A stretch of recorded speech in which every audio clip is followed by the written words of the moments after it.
दोस्तों, आज के इस गौतम बुद्ध की कहानी से आपको बहुत कुछ सीखने को मिलने वाला है, इसीलिए इस कहानी को अंत तक जरूर सुने। दोस्तों, एक बार गौतम बुद्ध अपने बिच्छुओं के साथ एक वृक्ष के नीचे बैठा विश्राम कर रहे थे। उस वृक्ष की छांव में बुद्ध अपने बिच्छुओं की जिज्ञासा दूर कर रहे थे। बुद्ध के सभी बिच्छू एक एक करके उनसे प्रश्न पूछ रहे थे और गौतम बुद्ध उनके प्रश्नों के उत्तर दे रहे थे। बुद्ध के उन बिच्छुओं में कुछ बिच्छू ऐसे भी थे जो कुछ समय पहले ही संघ से जुड़े थे, जिसके कारण अभी उनके भीतर वह समझ पैदा नहीं हुई थी जो गौतम बुद्ध के प्रवचनों को समझ सके। गर्मियों का समय था, सूरज अपने चरम पर था और चारों तरफ धूप ही धूप थी, लेकिन उस वृक्ष के कारण बुद्ध और उनके सभी बिच्छू आराम से छांव में बैठे हुए थे।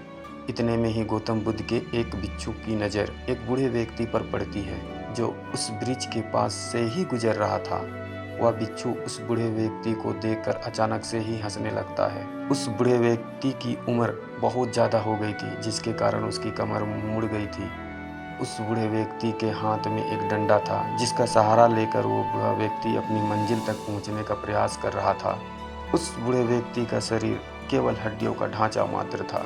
अपने बिच्छू को हंसते हुए देख बुद्ध उससे कहते हैं कि मेरे प्रिय बिच्छुओं, कृपा कर हंसो मत, क्योंकि जिस व्यक्ति को देखकर तुम अभी हंस रहे हो वो कोई साधारण व्यक्ति नहीं है, बल्कि वह व्यक्ति इसी क्षण तुम्हारे जीवन को रूपांतरित करने की क्षमता रखता है।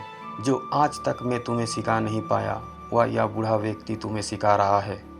इसके द्वारा दी गई सीख को बेकार ना समझो। बुद्ध की यह बातें सुनकर वह बिच्छू बुद्ध से कहता है कि मुझे क्षमा करे बुद्ध, पर मुझे यह समझ नहीं आ रहा है कि जो एक बूढ़ा व्यक्ति खुद अपने शरीर और अपने बीमारियों से लाचार है, वो मुझे क्या सिखा सकता है।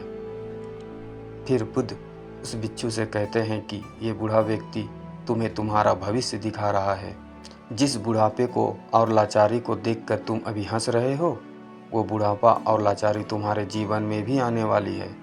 वो बूढ़ा व्यक्ति तुमसे कह रहा है कि अभी समय है, इस स्वस्थ शरीर का अच्छे कर्म करने के लिए उपयोग करो। अगर तुम्हारा यह स्वस्थ शरीर तुम्हारे हाथ से निकल गया तो फिर वह वापस नहीं आएगा, और अभी तुम्हारा यह शरीर सही से काम कर रहा है। जैसे कि तुम्हारे हाथ, पैर, आँख, कान और ये सभी चीज़ें सही से काम कर रही है। क्या यह छोटी बात है? और क्या तुम इसे मामूली सी बात समझ रहे हो? यह घटना कोई साधारण घटना नहीं थी जो अभी तुम्हारे साथ घटी, और ये घटना तुम्हारे जीवन को बदलने की क्षमता रखती है। ठीक इसी तरह की घटना ने मेरे जीवन बदला था, और इस तरह की घटना के कारण ही मैं आज बुद्ध हूँ। फिर वह बिच्छू बुद्ध से कहता है कि क्षमा करे बुद्ध, परंतु मेरे मन में यह विचार नहीं आया कि मैं उस बूढ़े व्यक्ति से कुछ सीख सकता हूँ। उसे देखकर केवल मुझे हंसी आ गई।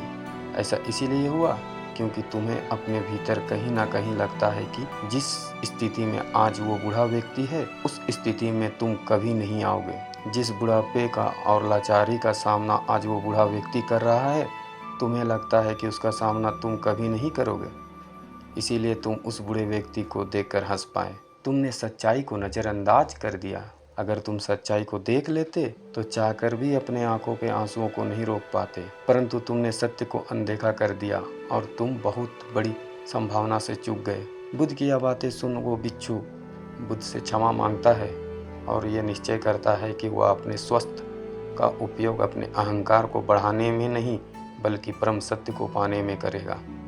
दोस्तों, इसीलिए बुद्ध ने कहा है कि हमारा स्वस्थ हमारा सबसे बड़ा उपहार है जो हमें इस सृष्टि से मिला हुआ है, इसीलिए इसका उपयोग सही से करें।